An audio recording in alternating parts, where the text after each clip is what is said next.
سيدي محمد صديق دكتور حسين. الله يحفظكم. من رخصة السادات أمامنا أصحاب الخطوة ومن جميع الحضور الكريم نفتتح بالصلاة على محمد وآل محمد. أفلح من صلى على محمد وآل محمد. الحمد لله المحمود بنعمته، المعبود بقدرته، المطاع بسلطانه، المرهوب من عذابه، النافذ أمره في سمائه وأرضه، الذي خلق الخلق بقدرته وميزهم بأحكامه وأعزهم بدينه وأكرمهم بنبيه محمد صلى الله عليه وآله وسلم.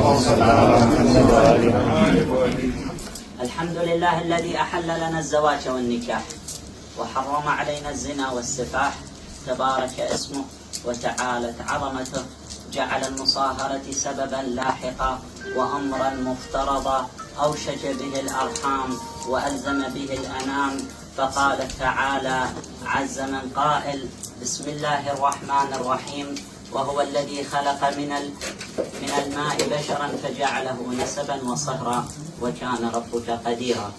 الحمد لله القائل في كتابه الكريم: بسم الله الرحمن الرحيم، ومن آياته أن خلق لكم من أنفسكم أزواجا لتسكنوا إليها وجعل بينكم مودة ورحمة إن في ذلك لآيات لقوم يتفكرون. وقال الرسول المصطفى محمد صلى الله عليه وآله وسلم: ما بني في الإسلام بناء أحب إلى الله عز وجل وأعز من التزويج. وفي رواية أخرى عن الرسول صلى الله عليه وآله وسلم: إذا جاءكم من ترضون دينه وخلقه فزوجوه، إلا تفعلوا تكن فتنة في الأرض وفساد عريض.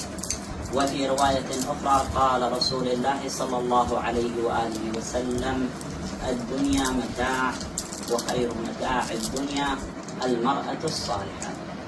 خواننا البروضة عشيرة شمر الكرام، اليوم جئنا بمعية خواننا آل مطيلب آل حسن من قبيلة عبودة من أصحاب خطوة من مدينة الناصرية، حالين في ضيافتكم، طارقين بابكم، قاصدين بيتكم، طالبين يد كريمتكم، راغبين في امتنانكم، وافدين إلى حضرتكم. خواننا شمر تشفعون شافعكم، تزوجون خاطبكم، منتظرين جوابكم. صلوا على نبيكم بأعلى أصواتكم. أحسن سيدي، أهلا وسهلا بكل المنقولين. أنا